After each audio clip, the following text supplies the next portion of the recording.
Unlock the power of your mind. This is Provocative Enlightenment with Eldon Taylor. Welcome to another hour dedicated to the notion of enlightenment. An hour for inquiry, reflection, questions, and a whole lot more, all in our effort to understand exactly what enlightenment means and what it is to be enlightened. An hour devoted to exploring the edge of consciousness and all that is implied thereof. An hour that recognizes the nature of the subjective experience as being at least as important as the so-called objective reality. Indeed, an hour dedicated to learning something more about ourselves, an hour designed to help us go further inward and perhaps challenge some of those old ideas that the world we live in and the people we have become. Enlightenment to me necessarily implies a certain prerequisite we might just call, as Plato did, the dialectic, or the method of argument based on a dialogue between two or more people who hold different ideas and wish to persuade each other. Sometimes this dialogue can take place entirely in our own minds, as in the instance with some Jnana-yoga practices. Jnana-yoga is the yoga of the intellect, where we strive to evaluate knowledge as inseparable from total experience, or the total experience of reality. And all of this in our attempt to become enlightened. All right, every week I read a few of your letters as our way of paying respect to the importance you play in helping us to shape and improve our show. All right, Moya wrote, I very much enjoy your radio show. I listen as often as possible. Thank you. Well, thank you, Moya. And Debbie wrote, love your show. Glad you do, Debbie. All right, Steve wrote, Dear Eldon, I have only recently discovered Hay House Radio, but already I am listening to it every day. I wish we had something like it in the UK. Thanks for a great show. Well, thank you for your feedback, Steve, and be sure to spread the word about Hay House Radio, because you do have it in the UK. Lisa wrote, thank you so much for your CDs. I have used Freedom from Sugar for a couple of months now, and I have not touched any sweets, nor have I even thought about desserts or sugary foods in a while. Not even during PMS. I also have used your Enhancing Romance CD, and I have begun to go out on dates. I keep meeting nice young men who ask me out. My life has really changed since I began using your InnerTalk CDs on a daily basis. Thank you. All right, Lisa, thank you. Thank you for your feedback. And my advice, keep on having the fun. Okay, Selena wrote, thanks for genuinely caring. Your product has been very effective. God bless. Now, Selena is writing me in regards to our free MP3 programs. Please do remember that the MP3 programs we're talking about here are the real deal. These are programs that sell for $27.95 on CD. This is the patented and proven effective InnerTalk technology that has been studied by independent researchers at universities such as Stanford and by governments such as Germany, and repeatedly demonstrated effective. There are free programs on my site for a variety of issues, ranging from stress to forgiving and letting go. To get yours, just go to eldontaylor.com, and from the left-hand navigation pane, choose Free Programs. Can't be simpler. We think of this as our pay-it-forward effort, so please do get yours today. All right, that's all the time we're going to take for our letters, but I do invite you to opine by leaving comments on my website, emailing me at eldon@eldontaylor.com, or by joining me on Facebook. I do read all of your letters, including those that I do not read on the show, and they do impact our programming, so thank you. If your letter did not get read, please, it's not because of anything other than the volume of letters we receive. I must choose just a few to reflect the opinions of the majority and or pick out the ones that challenge our assumptions the most. So if you have written and your letter was not read, please do write again. Now to today's show. I have always been amazed about the power of the mind. Over the years, I have learned how animals care and protect for one another, grieve the loss of a loved one, even bury their dead. And all of this emotion or heart stuff we relate to immediately. But how about their intellectual powers? I remember reading a line years ago by Clifton Fadiman, then editor of Encyclopedia Britannica, that went like this: and God plagued man with the ability to think. Is it a plague or a gift or both? I have often remarked that what sets humans apart from the rest of nature is not our ability to run fast or to leap tall buildings in a single bound. It's our thinking, reasoning, innovative ability that places us at the top of the predatory inventory. This wonderful and amazing ability is also potentially our worst enemy. Recently, I received an email from a subscriber that thanked me for providing materials that help one get closer to, quote, divine mind. Divine mind. What is that? When you think about consciousness, are you not automatically drawn toward mind? Indeed, what are emotions without mind to recognize and translate them? Since our thoughts have such powerful influence over our reality, our very feelings, ambitions, worries, concerns, and so forth, how do we more fully empower our minds to work for us and not against us?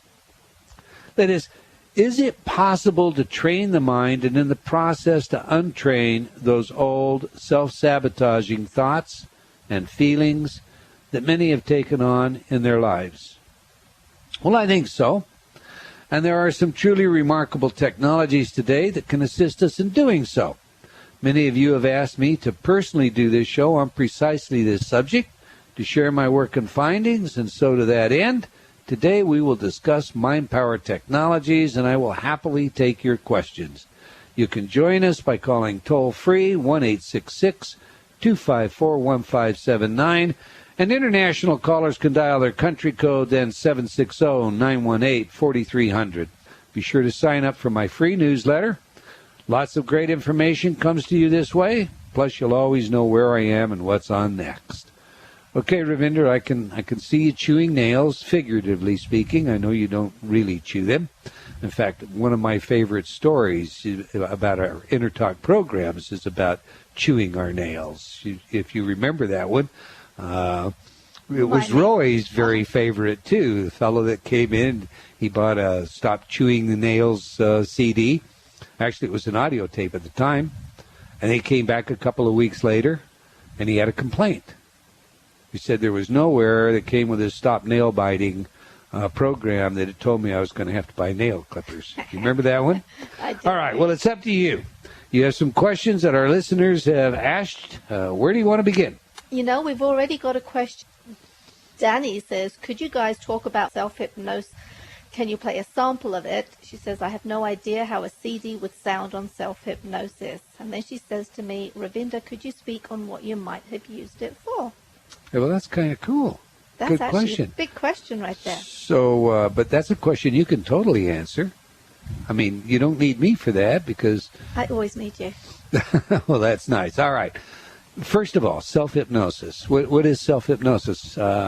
In my view, all hypnosis is self-hypnosis, as you know, and that's not original with me. As far as I'm concerned, the real founder of hypnosis in our modern era, Milton Erickson, decided that.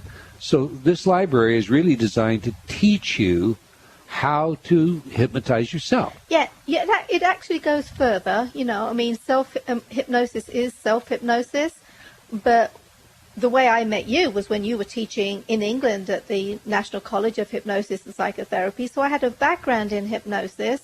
And even after I came here, I was exposed to other hypnosis programs.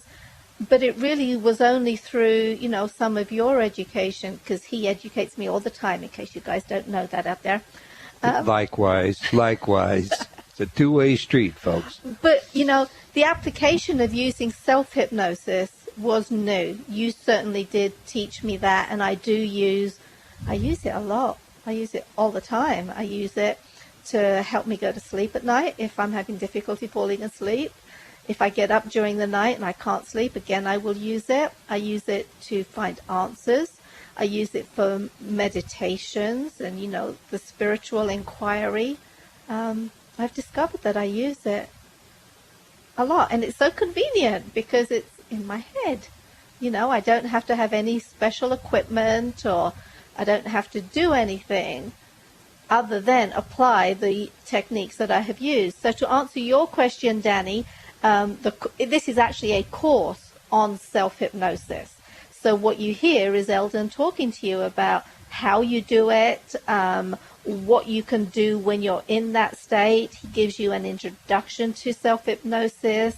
He gives you induction procedures and training, and there are different kinds of induction procedures. There's different deepening procedures, how to get yourself deeper into hypnosis.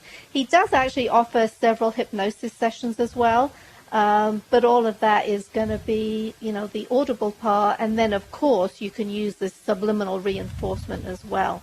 So it is a complete audio course. I'd like to kind of clarify that what I believe that you do when you learn self-hypnosis is you first must learn what hypnosis is. Yes. And so in order to learn what it is, you can have all the theoretical, you can talk about alpha brainwave states and theta brainwave states. You can talk about the history of hypnosis, mesmerism, magnetism, James Braid, da-da-da-da-da. But in reality, the only way you really know is to experience. Mm-hmm.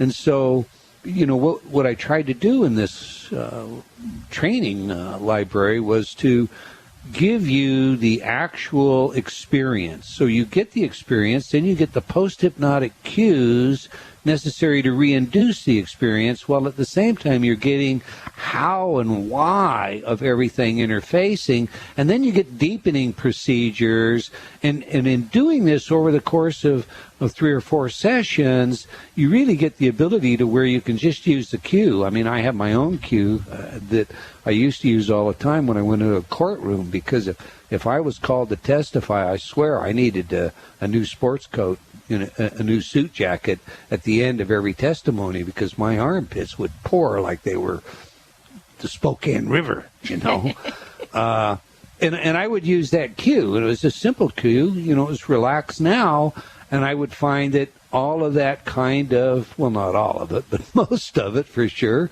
would just dissipate, would just, disappear into the imagery and visualization that I had attached to that cue, that relaxation cue, that conditioning. Pavlov showed us you can condition dogs, 144 repetitions, and the dog will salivate when you ring the bell, with or without the food. Human beings aren't any different. The conditioning process is the same for us, and we can learn to train our minds and to condition ourselves to enjoy experiences that are otherwise very stressful. That's all I wanted to add, that little caveat. I'll let you go now. I totally agree with what you're saying there. I don't have a cue that I use for myself, but I do have my happy place, my special happy place. What I ended up doing was actually using a combination. You've got your power imaging programs.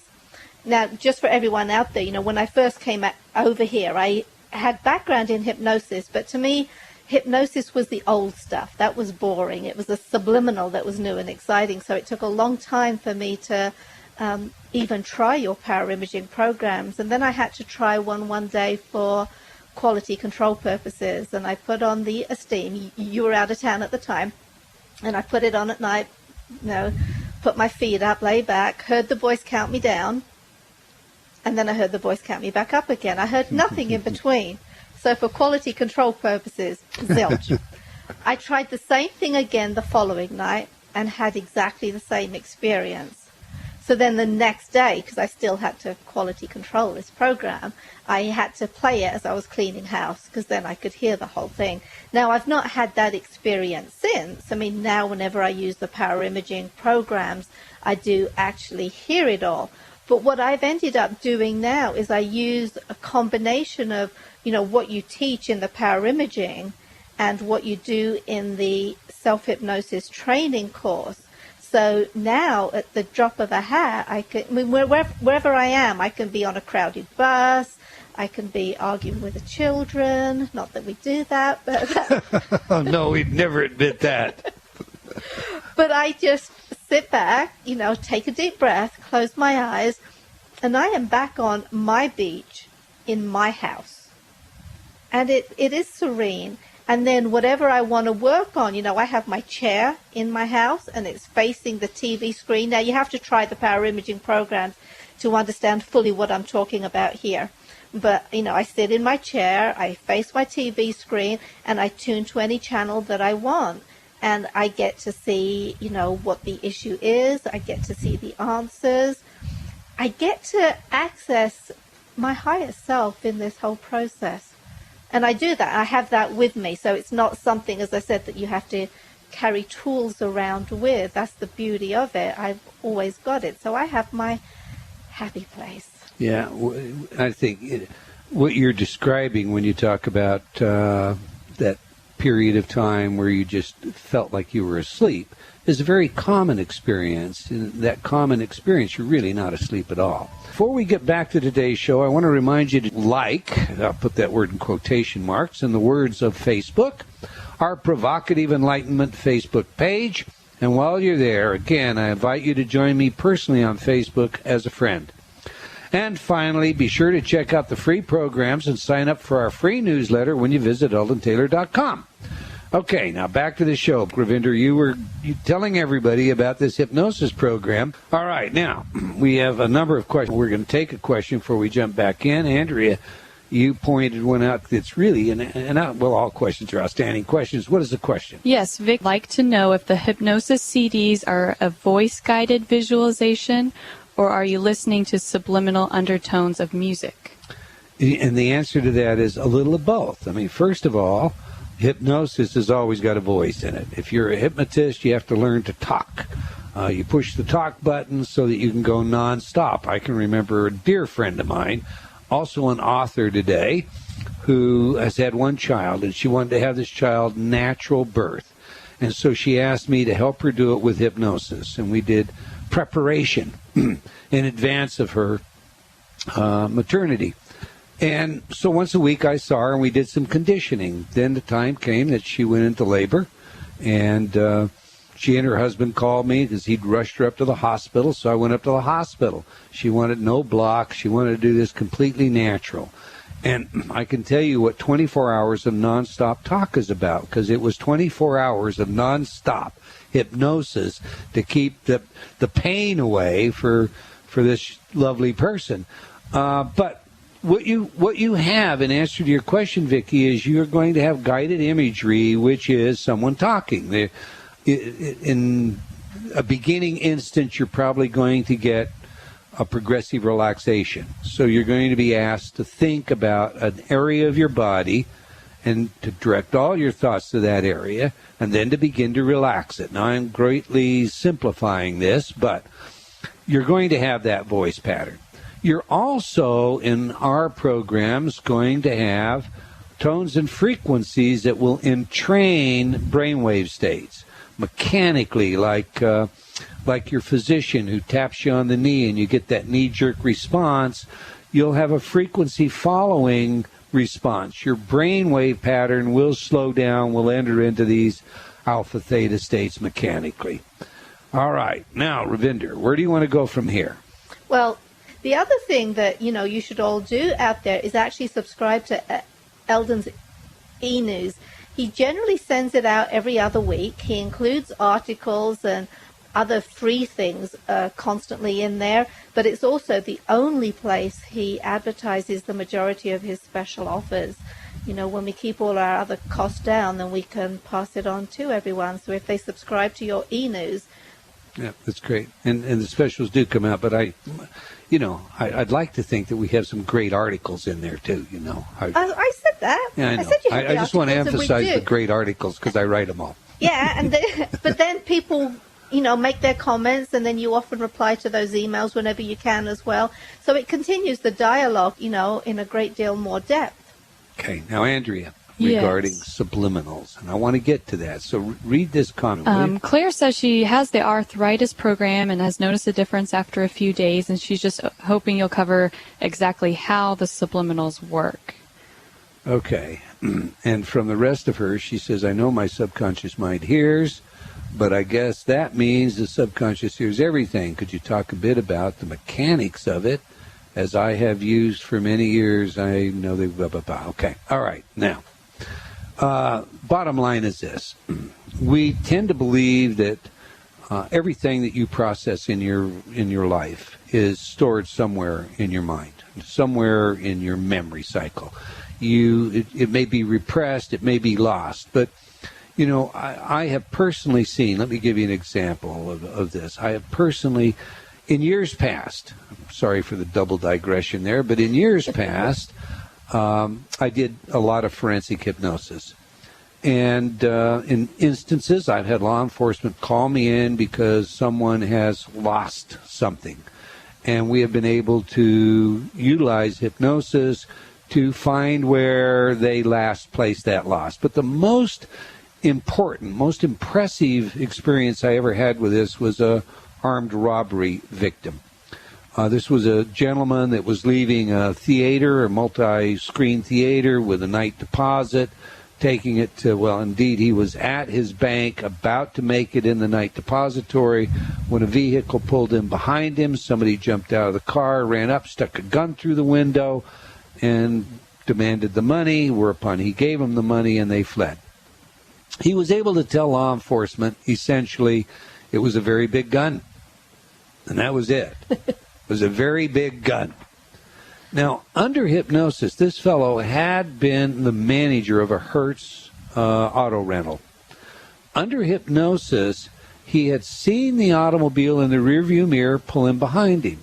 He recognized the make and the year of the vehicle. He saw the dome light go on. He could describe the driver, the facial hair and whatnot on the driver. The weapon, he was able to tell us the caliber, tell us that there were grease marks on this fellow's hands and under his nails, indicating perhaps he was a mechanic, and on and on.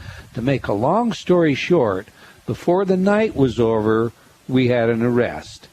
When you think about how the mind processes all the stimuli, what we basically see is we have a budget for attention. The budget for attention attends to the most urgent information of the moment. The big gun. The big gun. Big gun, that right. would be. If you're, there's a party phenomena that I think just about everybody has experienced that may illustrate this a little better. If we've all been to a party where we're intent in a conversation with somebody, we're one-on-one, we're having this conversation, there are other people around and they're talking, they're having their conversations, other noises, etc., and we're blocked out to them. We are just intent on ours, and then someone says our name. Bang, it gets through immediately. Yeah, who's talking about me? Yeah, that's right. It's like we have an antenna that is out there, our own little radar that is scoping for that information that is urgent. Well, when you think about all of the stimuli that is available to be processed simultaneously, the mind has to have a budget for what it can decide that it's going to give its attention to. If I'm going through my life and everything is working just fine, I never hear my somatic information. But if suddenly my heart begins to beat rapidly, it gets my attention. What is that about? And so in answer to your question, what happens is all this information is processed, but it is prioritized differently. It comes into conscious attention differently. Now, Potzel showed us very early on in the research with Subliminal that subliminal information is prioritized often over that information that we are cognitively aware of, that we process with full conscious awareness. Indeed, the prioritization is such that the information often gets incorporated into our dream imagery, which is what Potzel's work was done. What my work has shown is it will prime self-talk. And because it primes self-talk, it begins to change the way we talk to ourselves from the inside out. So we can take something as simple as, and this is one of my favorite things to do in public, you can ask an audience of thousands, I've done this many times, how many of you would like to make $1 million this year? And everyone will raise their hands. Then you tell them, what I want you to do is say to yourself very slowly and very meaningfully, this year I'm going to make $1 million, because in order to do so, you recognize that you must believe that. It takes just a couple of seconds and you see these smiles, and sometimes laughter breaks out. And that's because what happens is you get backtalk. From the inside out, you get things like, yeah, sure, what are you going to do, rob a bank? You know, if you say to yourself, I am good, and you say that and you really mean it, and you settle on that for a minute, if it's not something your interior fully accepts, you'll get conversation that comes back, that self-talk, that says things like, sure, good at what? Well, how about, do you remember when? So what you try to do, and the real power of Subliminal, is it changes the way we talk to ourselves. And in that process, it changes our expectation. It changes, therefore, the world that we live in. Instead of expecting that life sucks and then you die, you expect that there's good in everything. Or instead of expecting, in fact, let me add this to it. My favorite model, and one of the things that we do when we create our subliminal programs, is we create mutually exclusive sets of affirmations. And by that I mean, we take a situation, maybe let's say it's cigarette smoking, and instead of putting affirmations on there that smoking will kill you, smoking is deadly, smoking is harmful. There are people that do that stuff. I know that, yeah. But that aversive stuff has also been proven not to work, number one, and it's very, very dangerous. It's like, don't touch wet paint. Now, how many people don't actually touch it when they see the sign? If you have an affirmation like cigarettes will kill, you break down and have one, well, haven't you just primed yourself to get really sick? That's exactly what you've done. You've actually suggested that. So, all right, we don't do any of that stuff, okay? And I guess I'm glad that you pointed that out. I was going to avoid that because it's kind of, but all right, at any rate, we don't do that. What we do is we create a mutually exclusive set of affirmations. So in other words, whether it's sports, and we've done a lot of those, as you know, for elite athletes, whether it's sports or it's something like cigarettes, what we want to know is what goes through the mind of that successful athlete. What goes through the mind of that non-smoker? Because if what we can do is create a set of affirmations that really become, if you will, the matrix for a thought process about a given subject, okay? And that set, as a total, creates a context in which cigarettes are just disgusting, well, then you stop smoking naturally, and you stop smoking without any of this subversive other stuff. Yep. So if you think about that, my favorite, as you know, analogy of this, and many of our listeners will have heard it by now, is the spit analogy. The spit in my mouth right this minute, as I think about it and taste it, is very good. I'm glad I have it, because without that saliva, I'm not talking. But the minute I spit it in an imaginary cup in front of me, and then think about drinking that spit back, it becomes disgusting. It gets to me every time, and I've heard that story a gazillion times. Well, as you know that, so if you can take the cigarette and you can just change the context, instead of it being my friend, it's my loyal, my faithful, always there, assuages my anxiety, makes me all that nonsense, which really is nonsense, and believe me, I know, because I smoked for many years. Instead of having that as our view of cigarettes, it becomes the spit in the glass. That context change and everything else changes. Well, we try to do that with everything that we do, and I hope that does answer your question. Okay, what have you got next? One of the questions I would like to ask, what then is the advantage of subliminal affirmations as opposed to audible affirmations? Well, an audible affirmation, and there's a lot of power for audible affirmations. So first of all, I want you to understand that I am not discounting them. But herein is the problem. I have lots of scripts that are in my mind, and many of them are the result of traumas imagined or real. They're the result of defense strategies that have been designed to minimize feelings that are injurious. They can be as simple as I smiled a certain way when I was a child and somebody said I had a stupid-looking smile, and so I don't smile, you know?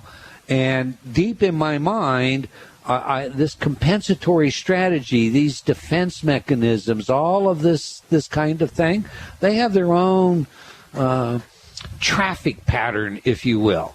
So when I decide I am going to change that traffic pattern, I'm going to create a new semaphore, put a red light here, a green light here, I'm going to get my thinking going this way instead of that way in our metaphor, and I say to myself that statement, you know, I am free of cigarettes, and I say it, and I'm just coming back to cigarettes, and I put it on my mirror, and I put it on my car, and I, you know, well, first of all, I'm not, am I?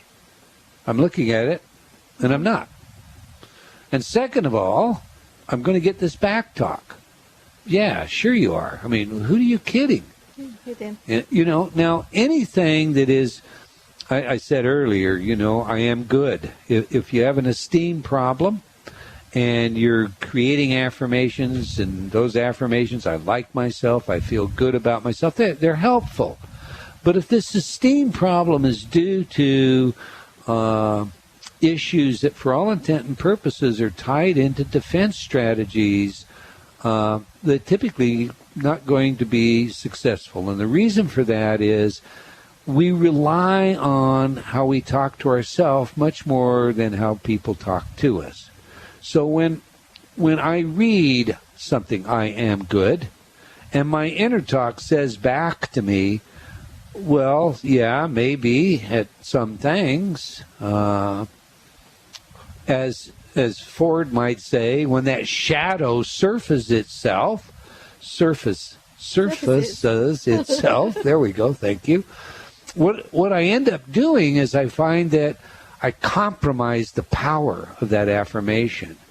And I only need to compromise it once or twice, and I have forever compromised it. And the reason is because, okay, I've seen it. I'm free of cigarettes. Well, I'm really not, but I'm going to be. You know, I'll just keep seeing it, and I know I will be. It's kind of like I'm rich. I have lots of money. I'm buying a new Jaguar, when indeed you're looking for a job. You know, in order to be able to make these things work, it really has to come from the inside out. I really have to have that reinforcement. It has to be me saying to me, I like myself. Life is wonderful. I'm successful. I'm prospering more and more every day. You know, it has to be from the inside out. That's cool. You know, the example I always give too regarding the inner talk programs, you know, we all talk to ourselves all the time. And if we're having a bad day, you know, that self-talk is going to go along the lines of, I hate my life, I can't wait to go home, I'm fed up, I'm tired, I'm bored. Then if you change that self-talk, so what you're saying to yourself is, I'm having fun, this is cool, then it's really hard to be depressed at the same time. You cannot be depressed when your self-talk is saying, I'm happy. No, that's a fact. You know, it's the old analogy, my finger hurts, well then hit yourself in the toe with a hammer. You cannot have two pains, you know, simultaneously, two areas of pain. I mean, one's going to get your attention more than the other. So, and the same is true. And you know, there are just simple little things that people can do without ever getting technologies of any kind that can really make a big difference. And you're on the tip of one when you suggest that, because just smiling, fake it till you make it. That's my favorite way to say it. The brain doesn't know that a smile is genuine or synthetic. You just smile and endorphins are released by the brain. The research shows us that thinking about happy moments for 20 minutes a day, just remembering happy moments, it can even be the kinds of things you see on television in a comedy skit, okay? Thinking about those happy moments for 20 minutes a day strengthens our immune system, and for all intent and purposes, you know, gives rise to giving us greater longevity and greater quality in our life. Yeah, that's good. And one of the examples that, I always enjoy too. This was quite some time ago, and once again, I was quality controlling the Joy of Humor program. On that particular day, I was cranky. Now, as you know, I don't get cranky often. That particular day, I just had the crankies. But I put on the Joy of Humor program, and it was about an hour and a half afterwards. I turned to Anne-Marie, who worked for us at the time, really good friend, wonderful person. But I turned to her and said, "Isn't this fun?" And it's like, hang on, I caught myself. I mean, just an hour and a half earlier, I had been, I could have done some damage to anybody who walked by because I was just... Now you're not big enough to really do that, so everybody needs to know that you say that in metaphor. But yes, I mean, but it's on the other interesting. hand, they don't all work quite that fast because I used the accelerated healing when I had the rheumatoid arthritis, and I played it every single night for 15 months. And I went hunting for alternative treatment. I wanted it gone. I didn't believe in being sick. And But most people out there don't know that you were told, hey, this is permanent. You're headed for a wheelchair. The doctor, I was in da. trouble. I couldn't change our son's diaper when he was 3 months old. It was that bad. It was bad. But 15 months and you're afterwards, completely free. Yep, I've not taken any meds for it. How long has it been now? 10 and a half years? Yeah. So, there are some things that do take longer, but once you've tried some of these programs and you see the difference, then it makes it worth, persisting with some others. So, of course, I do work with things like strategic planning and peak performance. I do that because I'm not the most organized of people. Now, we're getting short on time, and there's so many other subjects that I can see here on the board that one of the things I wanted to point out is most of this is all covered in my book, Mind Programming. Yes. And that's available in paperback, and it's available now online and brick-and-mortar bookstores. I saw it online at both Barnes & Noble and Amazon for just about $10. Yeah. And it comes with a free Intertalk CD that we would sell normally for $27.95. It's the Serenity CD. And I guarantee if you are suffering from any kind of stress or anxiety, this CD will just knock it. And the proof is in the pudding. I would really suggest, that's a great buy. And Get I the did book. put the URL for that too at eldontaylor.com. So I try to make things simple for everyone out there. So go to eldontaylor.com to get Mind Programming that, deals with all the inner talk stuff, and the URL for the free MP3s. There are some things that you can just try. Try it out for yourself. All right. Well, we've come to the end of another hour of Provocative Enlightenment. I want to thank you all for joining us, and I hope you enjoyed our show, and will join us again next week, same time and same place. And if you like our show, do let us all know. Until next time, remember, believing in yourself always matters.